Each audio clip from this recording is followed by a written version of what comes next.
हम आपको सुनाने जा रहे हैं एक अद्भुत कहानी जो बादशाहत, साजिशों और चालाकी से भरे मोड़ों के इर्द गिर्द बुनी गई है।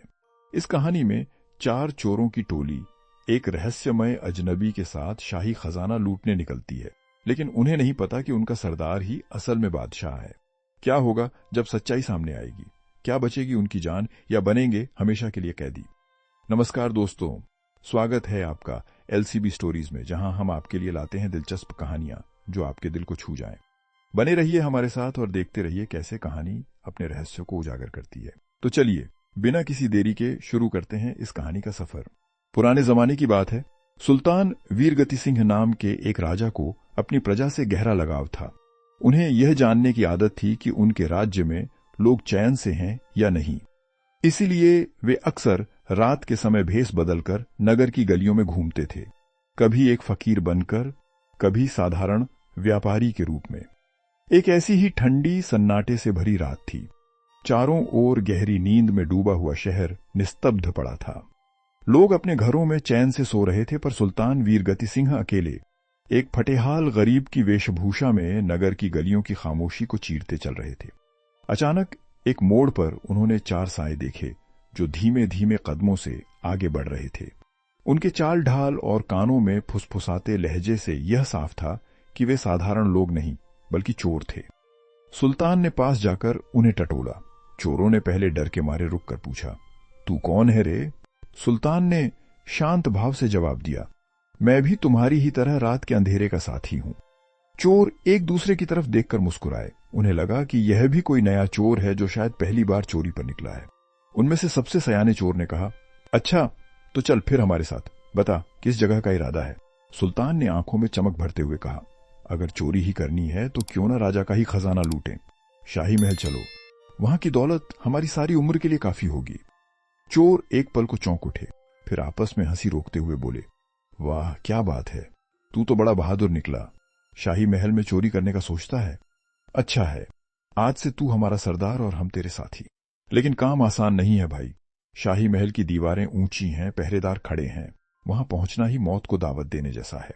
सुल्तान वीरगति सिंह ने अपने भीतर छुपी वीरता को संभालते हुए गंभीर स्वर में कहा, जब तक मैं तुम्हारे साथ हूं तब तक डर की कोई गुंजाइश नहीं। कोई भी मुश्किल असल में मुश्किल नहीं होती अगर इरादा मजबूत हो। आज रात हमारी किस्मत का इम्तिहान है और अगर हम चतुराई से काम लें तो शाही महल की दौलत हमारी मुट्ठी में होगी।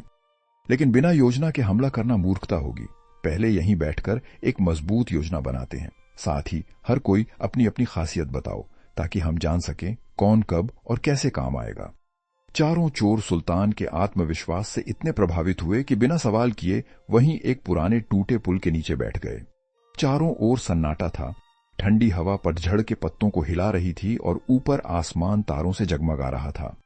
इस रहस्यमय रात में एक अनोखी सभा हो रही थी, चोरों की, जिनमें उनका अगुवा स्वयं राजा था। पहला चोर, जिसकी आंखें छोटी लेकिन तेज थीं, बोला, मुझे रात की रोशनी की कोई दरकार नहीं। अगर मैं किसी को एक बार देख लूं, इवन अगर वो अंधेरे में हो, तो दिन के उजाले में भी उसे भीड़ में तुरंत पहचान सकता हूं। ये मेरी नजरों की शक्ति है। दूसरा चोर, जो गठीले शरीर वाला और लंबा था, बड़े गर्व से बोला, मेरे बाजुओं में इतनी ताकत है कि चाहे महल कितना भी ऊंचा हो, मेरी फेंकी हुई कमंद सीधे उसकी कंगूरी पर जा लगेगी। फिर हम सब बिना किसी शोर शराबे के ऊपर चढ़ सकते हैं। अब तीसरे की बारी थी। वह जमीन पर ध्यान से देखते हुए बोला, मुझे तो अपनी नाक पर पूरा भरोसा है, चाहे खजाना जमीन के कितने भी गहरे हिस्से में क्यों न दबा हो, मैं मिट्टी की महक से उसका ठिकाना पहचान लेता हूं। सबसे अंत में बैठा हुआ एक चुपचाप सा आदमी अब बोल उठा। उसकी आवाज में आत्मविश्वास था। और मुझे जानवरों की भाषा समझ आती है, खासकर कुत्तों की। जब कोई कुत्ता भौंकता है तो मैं साफ समझ सकता हूं कि वो डर गया है, सतर्क है या सिर्फ खेल रहा है। यह कला शाही महल जैसे जगह में बड़ी काम की हो सकती है, जहां हर मोड़ पर पहरेदारों से पहले कुत्ते हमला करते हैं। सुल्तान ने उन सब की बातें बड़े ध्यान से सुनी। अब वो जान चुके थे कि ये चोर मामूली नहीं है। हर किसी में कोई न कोई विशेषता है जो इस रात को ऐतिहासिक बना सकती है। लेकिन उन्होंने अपने मन में अभी भी अपनी असली पहचान को छुपा रखा था। अब जबकि सभी चोरों ने अपनी अपनी विशेषताएं गिना दी, तो सबकी निगाहें अब अपने नए सरदार की ओर उठी, जिसे वो अब भी एक सामान्य चोर ही समझ रहे थे। उनमें से एक चोर ने मुस्कुराते हुए कहा, ठीक है सरदार, अब तुम भी बताओ कि तुम्हारी क्या खासियत है, तुम्हारा कमाल क्या है? सुल्तान वीरगति सिंह, जो अब तक गंभीर और रहस्यमयी बने हुए थे, थोड़ा मुस्कुराए और बोले, मेरा हुनर थोड़ा अलग है। यदि कोई अपराधी सलाखों के पीछे बंद हो और जल्लाद उन्हें फांसी के तख्ते पर ले जाए, तो बस मैं अपनी दाढ़ी को हल्का सा हिला दूं, इतना भर, और उसी क्षण कैदी की रिहाई का हुक्म हो जाए और मौत उसका कुछ बिगाड़ न पाए। ये सुनते ही चारों चोर एक पल को स्तब्ध रह गए। उनकी आंखों में पहले संशय की झलक थी, फिर आहिस्ता आहिस्ता वो विस्मय में बदल गई। अचानक सब एक साथ बोले, अरे, तुम्हारा कमाल तो सबसे अनोखा और बेजोड़ है। अगर ऐसा है तो सच में तुम हमारे लिए किसी रक्षक से कम नहीं। तुम्हारा साथ हमारे जीवन की सबसे बड़ी गारंटी है। वो सब पूरी श्रद्धा और भरोसे के साथ उठ खड़े हुए। अब उनके कदमों में झिझक नहीं, जोश था। शाही महल की ओर बढ़ते हुए सड़कों पर सन्नाटा पसरा हुआ था। दूर मंदिर की घंटियों की धीमी आवाज सुनाई दे रही थी और इन पांचों की परछाइयां अंधेरे में लहराती हुई आगे बढ़ रही थीं। रास्ते में जैसे ही वे महल के नजदीक पहुंचे, एक भारी शरीर वाला शाही कुत्ता, जो महल की सुरक्षा का अहम हिस्सा था, जोर जोर से भौंकने लगा। अंधेरे में उसकी चमकती आंखें और गुर्राती आवाज माहौल को और भी डरावना बना रही थी। चारों चोर थोड़े घबरा गए, लेकिन उनमें से वह चोर जिसने जानवरों की भाषा समझने का दावा किया था, झुका और ध्यान से कुत्ते की ओर देखा। फिर उसकी भौंक को सुनकर चेहरे पर आश्चर्य की लहर दौड़ गई। बाकी चोर बेचैनी से पूछ बैठे, क्या हुआ? जल्दी बताओ, ये कुत्ता क्या कह रहा है? वो चोर धीमी थरथराती आवाज में बोला, भाइयों, यह कुत्ता जो कह रहा है, उसे सुनकर तो मेरी रूह कांप गई है। ये कह रहा है कि तुम पांचों में कोई एक बादशाह खुद मौजूद है। हाँ, खुद बादशाह। ये सुनते ही चारों चोर ठिठक गए। हवाओं में अचानक एक बेचैन खामोशी छा गई। उनके दिलों की धड़कनें तेज हो गईं। चुप्पी के उस क्षण को तोड़ते हुए सारे चोर एक साथ हंसने लगे। किसी की हंसी हल्की थी तो किसी की ठहाकेदार। उनमें से एक चोर हंसते हंसते बोला, अरे तू भी ना, कैसा बेवकूफी भरा शक है। बादशाह और हमारे बीच, वो भी इस हाल में, कहीं का पागल। लेकिन वह चोर जो जानवरों की भाषा समझता था, अब भी गंभीर था। उसने ठंडी सांस लेकर कहा, हंस लो जितना हंसना है।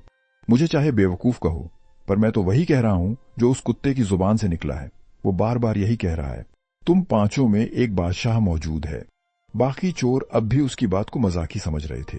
एक बोला, हो सकता है वो कुत्ता यह कहना चाहता हो कि आज हम शाही खजाने पर हाथ साफ करने जा रहे हैं और कल हम सभी अपने अपने इलाके के बादशाह कहलाएंगे। दूसरे ने भी जोड़ा, हाँ हो सकता है, चलो मान लिया, आज की रात हम बादशाहों जैसी हिम्मत दिखा रहे हैं। इसी को कुत्ते ने महसूस किया होगा।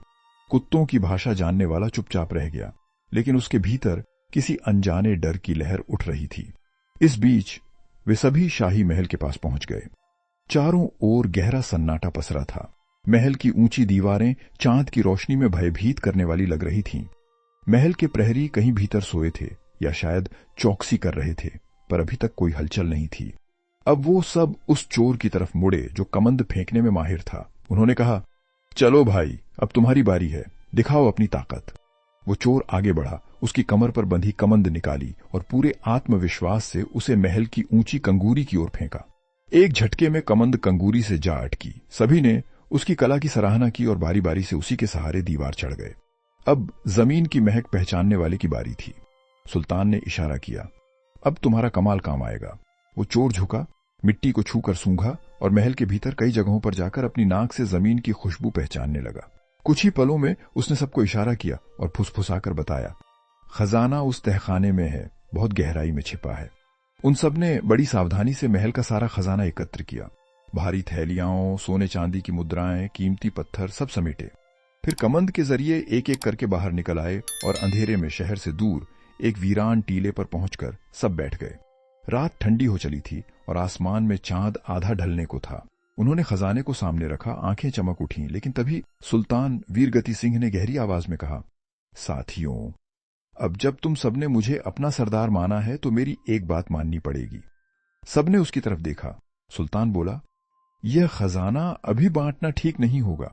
जरा सोचो, अगर हमने अभी बांटकर अपने अपने हिस्से का माल अपने घरों में ले लिया और सुबह जैसे ही महल से चोरी की खबर फैली, तो बादशाह की पहली चाल क्या होगी? पूरे शहर की तलाशी, हर घर, हर कोना, और अगर हमारे पास कुछ भी मिला तो यकीन मानो जान से हाथ धो बैठेंगे। अब उनके चेहरों से मुस्कान धीरे धीरे उतरने लगी। सुल्तान की बात में दम था। सुल्तान वीरगति सिंह ने गंभीर स्वर में कहा, खुदा ना करे कि हम पकड़े जाएं, लेकिन जरा सोचो, अगर अब भी खजाना बांट लिया और सुबह तलाशी शुरू हुई तो किसी एक के हाथ लगने भर से हम सब सलाखों के पीछे होंगे। इसलिए बेहतर यही होगा कि कुछ दिन सब्र करें। जब बादशाह के सिपाही थककर हार जाएंगे और उन्हें कुछ हाथ नहीं लगेगा, तब हम इत्मीनान से वापस लौटकर खजाना आपस में बांट लेंगे। इतना कहकर सुल्तान ने जमीन की ओर इशारा करते हुए कहा, यह खजाना यहीं इस वीराने में जमीन के नीचे दफन कर दो। चारों चोर कुछ क्षण सोचते रहे, फिर एक स्वर में बोले, बिल्कुल ठीक कहा सरदार, आप हमारे अगुवा हैं और आपका हुक्म हमारे लिए आखिरी बात है। चांद अब डूबने की कगार पर था और जमीन पर पड़ी थैलियों को धीरे धीरे मिट्टी में दबाया जाने लगा। चारों चोर अपने हाथों से गड्ढा खोदने लगे। ठंडी हवा में पसीने की बूंदें उनके माथे पर चमक रही थीं, लेकिन दिल में इत्मीनान था कि उनका भविष्य सुरक्षित हाथों में है। सारा खजाना जमीन में छिपाने के बाद सुल्तान ने अपने लहजे में थोड़ी संजीदगी लाते हुए कहा, अब सब अपने अपने घरों को लौट चलो, मगर मैं तो अभी नया हूं, तुम सबके साथ पहली बार मिला हूं। मुझे तो यह भी नहीं पता कि तुम लोग रहते कहां हो। अगर दोबारा मिलना हो तो कहां ढूंढूं। ये सुनकर चोरों ने एक दूसरे की तरफ देखा, फिर बिना शक के बोले, सही कहा सरदार, हमें तो आप पर पूरा यकीन है। इसके बाद उन्होंने अपने अपने पूरे नाम और पते कागज पर लिखकर सुल्तान को सौंप दिए। चोर अपने अपने रास्ते चले गए। उन्हें क्या पता था कि जिसको वे अपना सरदार समझ रहे थे, असल में वही उनका भाग्य विधाता सुल्तान वीरगति सिंह था। सुल्तान भी चुपचाप अपने महल की ओर लौट गए, लेकिन अब उनके भीतर एक अलग सी शांति थी। उन्होंने एक बड़ा अपराध बिना खंजर उठाए ही कानून के हवाले कर दिया था। अगली सुबह पूरे नगर में हड़कंप मच गया। हर नुक्कड़, हर चौक पर एक ही बात की चर्चा थी, शाही खजाना चोरी हो गया। राजमहल के सिपाही दौड़ दौड़कर तहकीकात में जुट गए। नगर के फाटक बंद कर दिए गए, तलाशी शुरू हो गई। लेकिन इससे पहले कि भ्रम और अफवाहें और फैलती, सुल्तान ने अपने विश्वास पात्र सिपाहियों को बुलाया और उन्हें वह कागज सौंपा जिस पर चोरों के नाम और पते लिखे थे। सुल्तान ने गंभीरता से कहा, जाओ इन्हें गिरफ्तार करो, यही चारों चोर हैं। सिपाही तुरंत निकल पड़े। शहर की गलियों में तलाश शुरू हुई और देखते ही देखते चारों चोर उनके हत्थे चढ़ गए। गिरफ्तार किए जाते समय सभी चोर स्तब्ध थे, उन्हें कुछ समझ ही नहीं आ रहा था। एक बोला, ये हो क्या रहा है, हमारी पहचान किसी को कैसे पता चली। दूसरे ने कहा, हम तो सब कुछ छिपाकर आए थे, फिर ये कैसे संभव हुआ। तीसरा चुप था, लेकिन चौथे ने फुसफुसाकर कहा, एक बात समझ में नहीं आई, हम चारों तो पकड़ लिए गए, मगर हमारा सरदार, उसका तो कहीं नाम ही नहीं आया, वो कहां गया। उनके मन में उठता संदेह अब धीरे धीरे सच्चाई का शक बन रहा था। चारों चोरों को जब अदालत में पेश किया गया तो उनका अपराध सुनकर न्यायाधीश ने तुरंत फैसला सुना दिया, इन चारों शाही अपराधियों को फांसी दी जाए। ये सुनते ही उन चारों की रूह कांप उठी, दिल में पछतावे की आग जलने लगी। अब उनके चेहरे से हवाइयां उड़ने लगी थीं और बार बार एक ही ख्याल दिल में कौंध रहा था, हमारा सरदार कहां है, क्या वो अब सारे खजाने का अकेला मालिक बन बैठा है। अभी वे इन विचारों में उलझे ही थे कि अचानक शाही फौज के एक अधिकारी ने आकर आदेश सुनाया, सुल्तान वीरगति सिंह का हुक्म है, इन चारों को दरबार में पेश किया जाए। अगर कोई आखिरी इच्छा हो तो उसे पूरा किया जा सके। चारों चोर हैरान परेशान, मन में डर और आशंका लिए दरबार सुल्तानी में लाए गए। वहां सोने से जरा तख्त था जिसके ऊपर रौबदार पोशाक और चमकते ताज में स्वयं सुल्तान वीरगति सिंह बैठे थे, राजसी तेज और गरिमा से युक्त। जिस चोर की आंखें अंधेरे में भी पहचान कर सकती थीं, उसकी नजर जैसे ही सुल्तान पर पड़ी तो वह भीतर तक सिहर उठा। वो धीरे से अपने साथी के कान में बोला, भाई, वो कुत्ता रात को जो कह रहा था वो बिल्कुल सच था। तख्त पर जो बैठे हैं ये वही हैं, हमारे सरदार, वही आदमी जो हमारे साथ था। साथी ने अचंभे से उसकी ओर देखा और झल्लाकर बोला, अरे, सुबह तक हम एक चोर को बादशाह मान रहे थे और अब तू बादशाह को चोर कह रहा है, तू भी ना पागल है। इनकी धीमी धीमी बातें सुल्तान तक पहुंच गईं। वो मुस्कुराते हुए बोले, क्या खुसर पुसर हो रही है, क्या बात कर रहे हो आपस में। अब वो चोर जिसने अंधेरे में सुल्तान को पहचाना था निडर होकर आगे बढ़ा। उसकी आवाज में अब पछतावे की थरथराहट थी। सरदार, अब तो हमारी जान सांसत में है, क्या अब हिलाओगे अपनी वो दाढ़ी, या तब जब हमें फांसी के फंदे से झूलता देखोगे। हमने अपने हुनर से काम किया, अब आपकी बारी है। यह सुनते ही दरबार में एक गूंजती हुई हंसी फैल गई। सुल्तान सिंहासन पर बैठे बैठे हंसते हुए बोले, तो आखिरकार तुमने मुझे पहचान ही लिया। फिर उन्होंने अपने दाढ़ी को हल्के से हिलाया और जोर से कहा, जाओ, तुम सबको रिहा किया जाता है। शाही सिपाहियों ने झुककर आज्ञा मानी। उन चारों को तुरंत कैद से मुक्त कर दिया गया। अब वे सुल्तान के सामने खड़े नहीं थे, बल्कि चारों उसके पैरों में गिर पड़े। उनके भीतर अब कोई घमंड नहीं था, कोई लालच नहीं था, सिर्फ पछतावा और आभार था। फूट फूट कर रोते हुए वे बोले, हमें माफ कर दीजिए सुल्तान, हम आज से अपने पुराने पेशे से तौबा करते हैं। अब हम सच्चे रास्ते पर चलेंगे, नेक और ईमानदार जीवन बिताएंगे। सुल्तान ने मुस्कुराकर उन्हें उठाया और कहा, जो अपने अपराध को स्वीकार कर लेता है वो सबसे बड़ा इंसान बन जाता है। प्यारे दोस्तों, यह थी आज की अनोखी और रोमांच से भरी कहानी, चोरों, चालाकी और सुल्तान के न्याय की। हमें उम्मीद है कि इस कहानी ने आपको रोमांचित किया होगा और एक नई सोच भी दी होगी।